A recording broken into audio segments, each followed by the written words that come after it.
y bienvenidos a Desde las Cámaras, el único programa de la televisión que pone bajo la lupa lo que hacen los diputados, los senadores y los congresos locales. Néstor, buenas noches. Adriana, buenas noches. Y bueno, hoy le vamos a poner mucha atención a un tema que ha cruzado durante ya varias semanas el debate público, que es la violencia de género y los feminicidios. Y esto evidentemente ha llegado al Congreso y le quiero hacer una pregunta. ¿Usted cree que debería revivirse la propuesta de pena de muerte para violadores, feminicidas y asesinos de menores de edad? Vea esta nota y después le platicamos.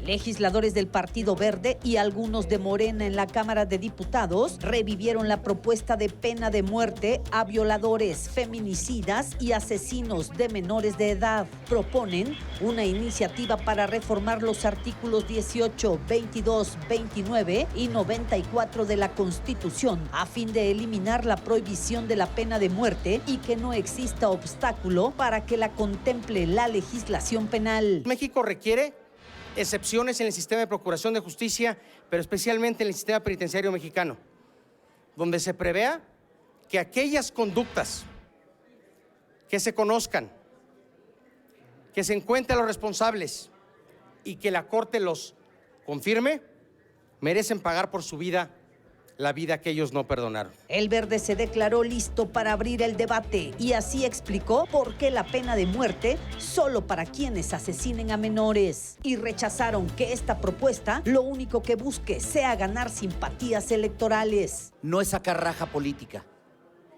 es convertirnos y ser la voz de miles de mexicanas y de mexicanos. Hoy triste y lamentablemente en México se vive la pena de muerte.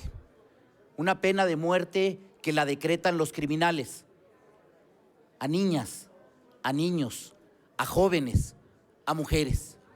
Y esto no lo podemos seguir tolerando. 5 diputados morenistas respaldaron la iniciativa, pero en su partido aclararon que la propuesta no es de toda la bancada. Entiendo lo sensible que es un homicidio contra un menor de edad, un feminicidio contra una menor de edad, lo doloroso que es, pero yo no estoy seguro que poner pena de muerte a estos delitos vaya a contribuir a erradicarlos o a disminuirlos. La iniciativa del Partido Verde no se presentó en tribuna, solo se publicó en la Gaceta Parlamentaria de la Cámara de Diputados. Maxi Peláez, Azteca Noticias. ¿Y sabe qué? Vámonos al Senado porque ya hay avances significativos en la regulación de la cannabis, la marihuana. Ya está un proyecto y las 4 comisiones están convocadas para iniciar el análisis, discusión y en su caso aprobación del dictamen que someteremos al Pleno para tener un dictamen y una discusión y aprobación en el Pleno antes de abril de este año. Aseguran los legisladores que ya no hay tiempo para más retrasos. Ha causado mucho más muertes la prohibición que el consumo. Entonces hay que establecer, como en otros psicoactivos como el alcohol y el tabaco, las reglas que el Estado mexicano debe tener para que sea una actividad legal. En tanto, las distintas fracciones parlamentarias se preparan para el debate. Debe despenalizarse cualquier acto relacionado con la planta, incluido su cultivo, transporte y consumo, para abrir paso a una regulación de los aspectos comerciales a la manera del tabaco y el alcohol. Y ahora vamos a la entrevista que nos preparó nuestro compañero Víctor Sánchez Baños. Los mexicanos tenemos muchos temas pendientes que el Congreso debe de resolvernos.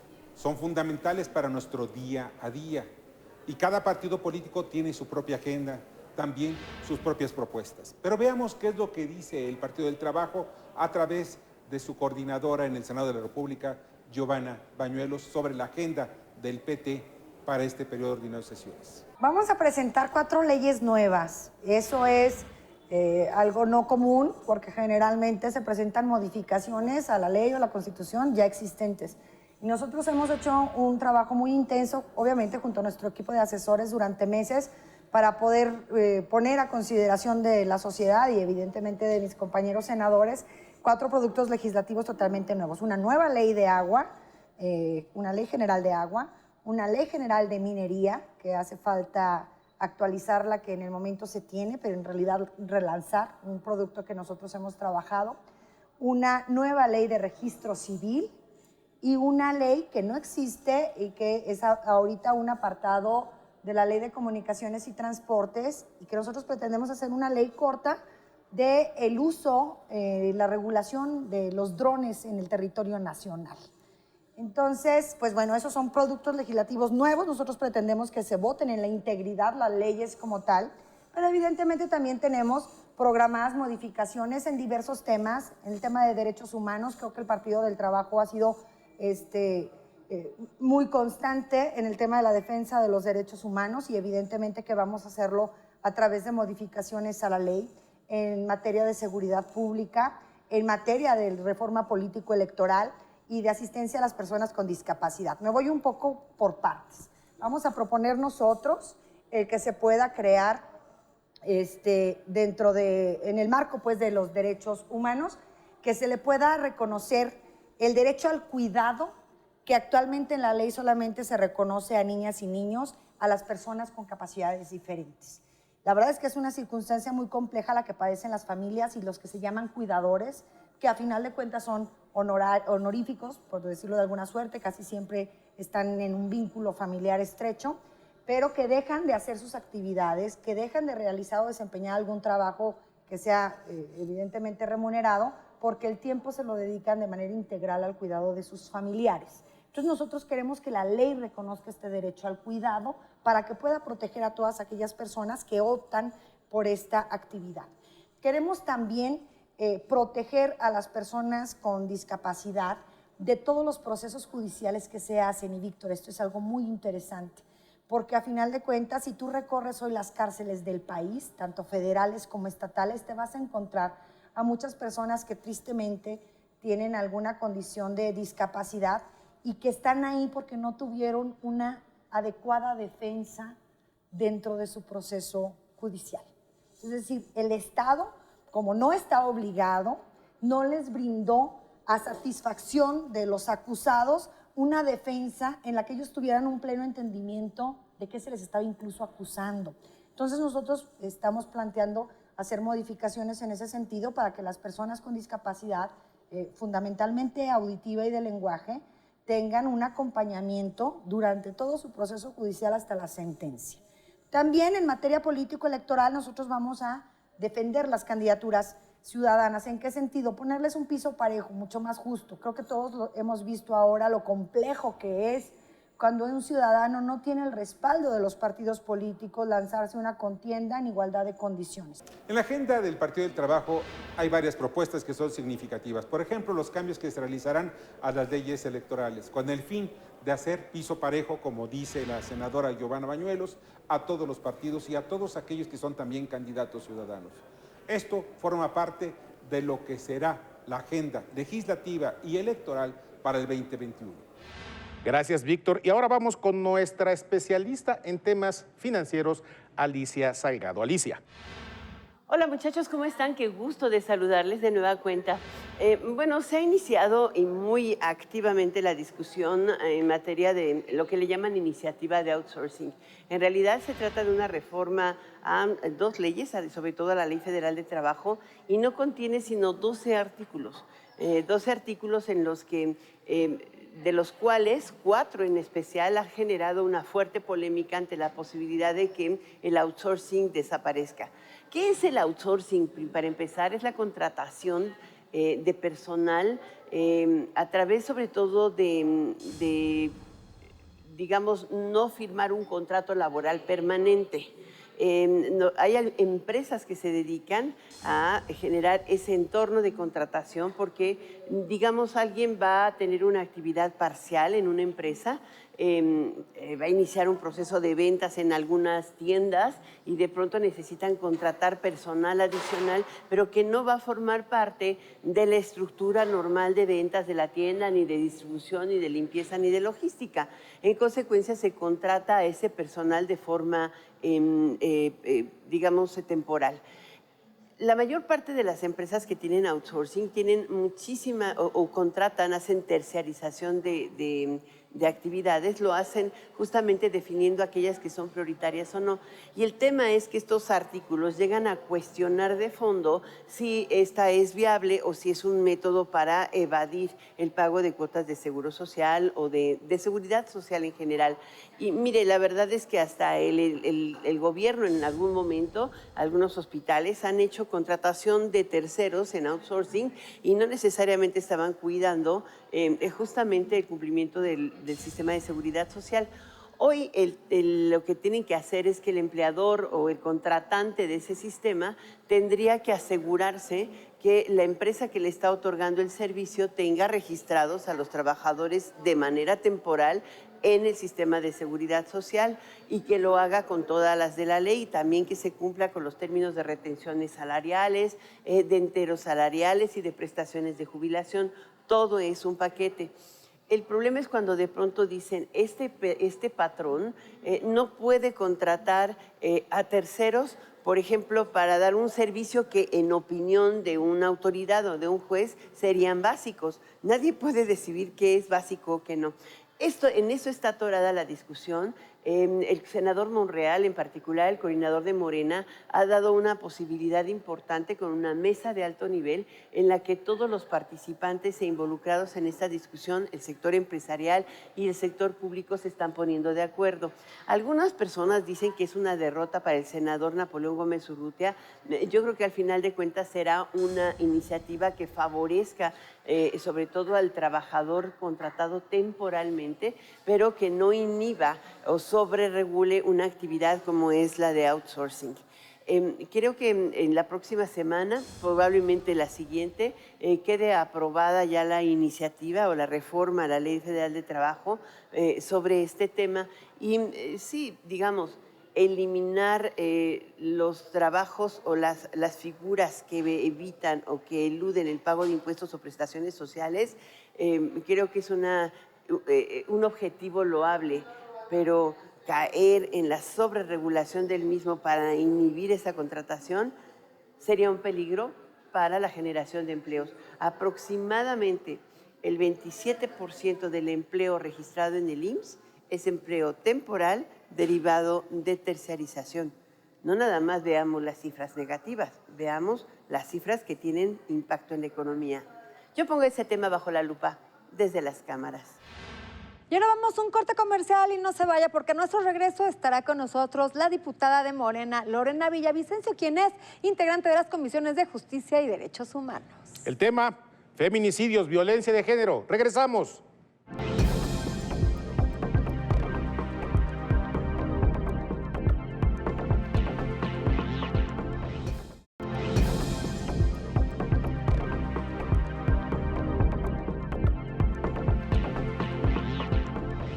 Y estamos de regreso, gracias por permanecer con nosotros. Esta noche nos acompaña aquí Desde las Cámaras, en el estudio, la diputada de Morena, Lorena Villavicencio, quien es la responsable en la Cámara de ver los temas de feminicidios y temas de violencia contra las mujeres. ¿Cómo estás, diputada? Muy bien, muchas gracias. Muy contenta de estar con ustedes en esta mesa el día de hoy. Pues, diputada, ya se habla de poner esto como una emergencia nacional, el tema de los feminicidios. Hemos tenido acontecimientos muy dolorosos que realmente laceran a los mexicanos. El último, el de esta niña de 7 años, Fátima, que fue golpeada, violada, torturada. Y bueno, vemos que el gobierno pues no toma medidas extraordinarias para estos casos extraordinarios. A mí me parece que nos hemos tardado en entender la emergencia, como bien lo dices tú, nacional, porque está de por medio de la vida de las mujeres y de las niñas. Esta violencia ha escalado muchísimo a partir de los últimos años y ya deberíamos tener una respuesta puntual del Estado mexicano, con esto quiero decir, de todos los gobiernos, de las fiscalías, de los tribunales, incluso de la propia Cámara, porque somos parte del Estado mexicano, también la sociedad en general, pero tenemos una responsabilidad para dar una respuesta clara. Las mujeres están exigiendo justicia y no están encontrando una respuesta de parte de nosotros. Lorena, vemos, por ejemplo, como en Jalisco, que existen iniciativas para que no tengan los beneficios de la preliberación pues los sujetos condenados por feminicidio. Pero lo que vemos es que hay trabajo legislativo tras trabajo legislativo, hay avances importantes, pero lo que no vemos es una acción de sociedad y gobierno positiva que frene esta ola de violencia en contra de las mujeres. Hemos trabajado muchísimo. Sin embargo, si este trabajo legislativo no se ve reflejado en políticas públicas con el presupuesto suficiente, no vamos a lograr los avances que necesita este país. Necesitamos, por ejemplo, pongo los 2 ejemplos que me parecen fundamentales. No tenemos recursos prácticamente en materia de prevención. Tenemos una institución que depende de la Secretaría de Gobernación, que es la que da seguimiento a las alertas de género y centros de justicia, con un presupuesto mínimo. Entonces, ¿cómo vamos a exigir? ¿Cómo vamos a lograr acabar con la impunidad o generar prevención para que no tengamos víctimas en este país si no hay el presupuesto suficiente en estas instituciones? Ni siquiera en la Fiscalía. La Fiscalía requiere de muchos más recursos y obviamente el Poder Judicial. Necesitamos capacitación, necesitamos que se generen investigaciones muy bien armadas de parte de los policías y esto implica presupuesto y necesita capacitación y certificaciones. Entonces, lo que estamos hoy proponiendo en la Cámara de Diputados es una mesa de trabajo que convocó la presidenta de la mesa directiva, Laura Rojas, nos invitó a todas las mujeres que participamos activamente en este tema y vamos a dar marcaje a cada una de las instituciones que tienen hoy la obligación de acabar con la impunidad en este país, que apliquen la ley. No se trata de elevar las penas al infinito, que esto no resuelve nada. Lo que se trata es justamente de que se respete la ley y que acabemos, que hagamos un combate serio y formal contra la impunidad. Lorena, se trata de poder perseguir y poder inhibir este tipo de delitos. ¿Qué es lo que pasa cuando llega una mujer golpeada por el esposo a denunciar ante el MP? El MP lo clasifica como violencia familiar, cuando realmente, bueno, pues es una violencia contra la mujer. Ya tuvimos varios casos de mujeres asesinadas por su cónyuge, por su esposo, en donde la clasificación del MP fue errónea. Tenemos que empezar como por pasos, porque siento que estamos como sociedad, como gobierno, hechos bolas y no hay pasos, no hay un A, B, C, D de cómo se debe de perseguir y lograr que se inhiba este delito. Todos estamos involucrados en esto que está pasando en este país. Totalmente de acuerdo, pero además decirte que solamente se denuncia el 2% de los delitos en este país. Entonces, tú imagínate... Por miedo a que tomen represalias. Por miedo y porque no creen en el sistema de justicia. Entonces, el 2%, no todas estas investigaciones acaban en una carpeta de investigación. Hay muchas mujeres que van a hacer sus denuncias y las desestima el Ministerio Público. Las clasifica anticipadamente y dice, esto vale o no vale. Entonces, la vida de una mujer está pendiendo o está... en riesgo. En riesgo. Además, Lore, eliminaron los albergues para mujeres. Efectivamente, yo creo que el tema de la justicia es muy importante, pero justamente también tenemos que apostarle a otras políticas como es la prevención, como es la educación, porque el problema del feminicidio es la constatación, desde mi punto de vista, de que seguimos teniendo una cultura, por lo menos en algunos sectores muy grandes, una cultura machista y misógina.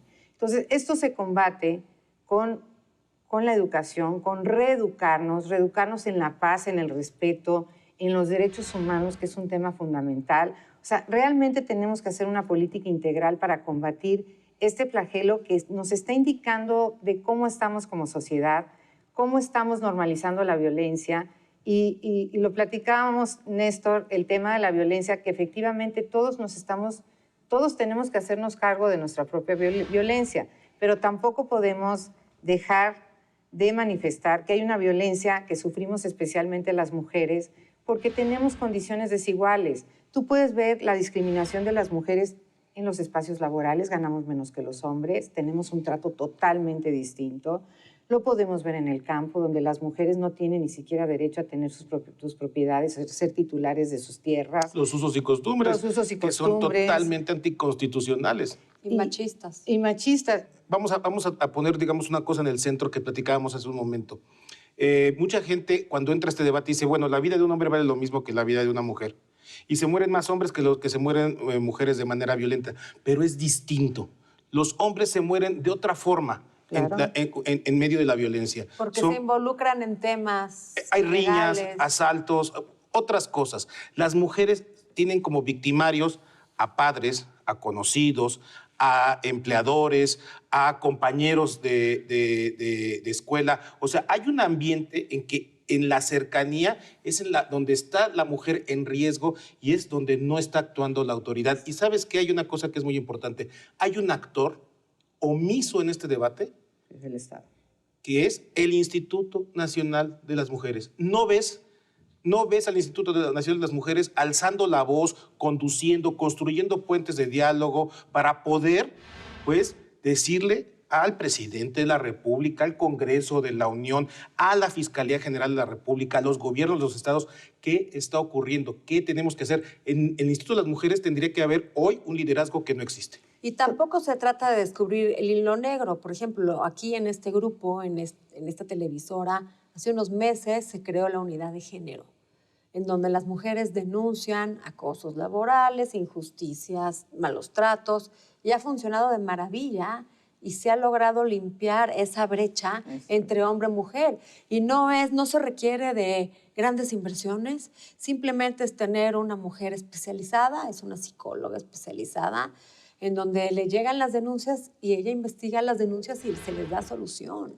Y entonces, ¿qué hace? Se mejora el contexto y inhibe a los hombres pues maltratadores o acosadores a realizarlo porque hay una consecuencia. Es muy importante hacer una convocatoria desde el gobierno, desde la Cámara, desde donde sea, con todas las mujeres que se están manifestando. No tienen espacios de diálogo. Solamente se cita una parte de las mujeres que son las que tienen relación, digámoslo así, con quienes hoy están al frente de este gobierno, y muchas de ellas no se sienten representadas y hay que escucharlas y hay que plantear, escucharlas porque además son de generaciones distintas también. Así es, y fíjate, hablando del tema de generaciones, Lorena, nos quedan un par de minutos. México no es el país que era. Los problemas de México no son los problemas del México de hace 40 o 50 años. Hoy no estamos viviendo un estado represor y antidemocrático. Estamos viviendo otros problemas como como la violencia de género. Y pues en este momento estamos viendo manifestaciones públicas que por desgracia le quitan legitimidad o le restan simpatía y acompañamiento a la causa en contra de los feminicidios y la violencia de género, como las mujeres encapuchadas, como el ataque a los espacios públicos que son de todos. Y pues parece que no les estamos diciendo a esas nuevas generaciones que este país es distinto y que la construcción del diálogo tiene que darse de un lado y del otro, Lorena, porque la verdad es que muchos hombres que hemos acompañado la lucha en contra de la violencia de género, la discriminación contra las mujeres, nos sentimos marginados frente a esa actitud que dice los hombres no, simplemente por el hecho de ser hombres. Sí, yo acompaño plenamente tus comentarios en el sentido de que tenemos que romper las paredes de las instituciones públicas, abrirnos al diálogo. Yo me declaro feminista, yo creo que hay que defender plenamente los derechos de las mujeres, porque además defendiendo los derechos de las mujeres, logrando la igualdad en el mundo, en el país, puedes lograr la igualdad también de otras personas que son discriminadas lamentablemente por estas creencias. Y también creo que muy importante es que también se involucre no solamente la sociedad civil a través de estas manifestaciones, sino los empresarios, los medios de comunicación, los sindicatos. Tenemos que hacer del artículo 1 de la Constitución, que dice que todos tenemos que convertirnos en promotores de los derechos humanos, de garantizar su cumplimiento, y yo ahí incluiría fundamentalmente al sector público y privado. Tenemos una enorme responsabilidad para ir desmontando estas viejas ideas y construir una nueva cultura de respeto, de entendimiento, de reconocernos como iguales, aunque tengamos características distintas. Lorena. Se nos acabó el tiempo, Néstor. Gracias, Lorena, por estar con nosotros Gracias esta a noche ustedes. aquí en el estudio, en un tema que da para mucho. Exacto. Nos vemos próximo jueves, 11:30 de la noche, en el único programa, Néstor. El único programa de la televisión abierta mexicana que se ocupa exclusivamente de los temas legislativos, la Cámara de Diputados, el Senado y los congresos locales. Desde las cámaras nos vemos el próximo jueves.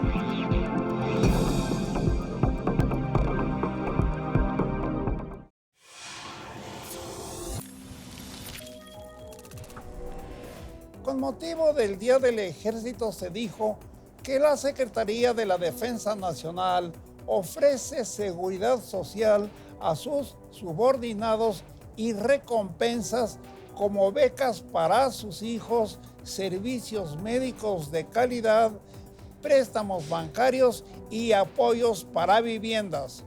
A su vez, militares de alto grado reconocen los cambios realizados en el ejército a partir del movimiento estudiantil de 1968, entre otros, el respeto a los derechos humanos y el adiestramiento para enfrentar a los delincuentes.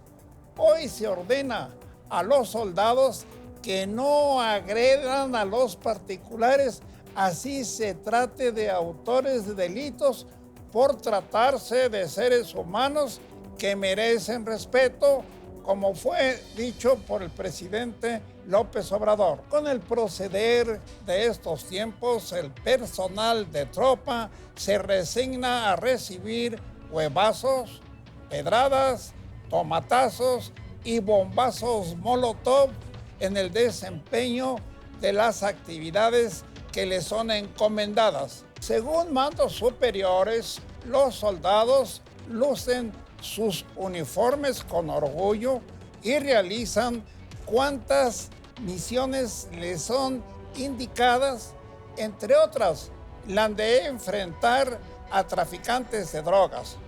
Pues sí, los tiempos han cambiado para ellos, pero surge la incógnita de cuánto tiempo van a resistir el trato que hoy reciben.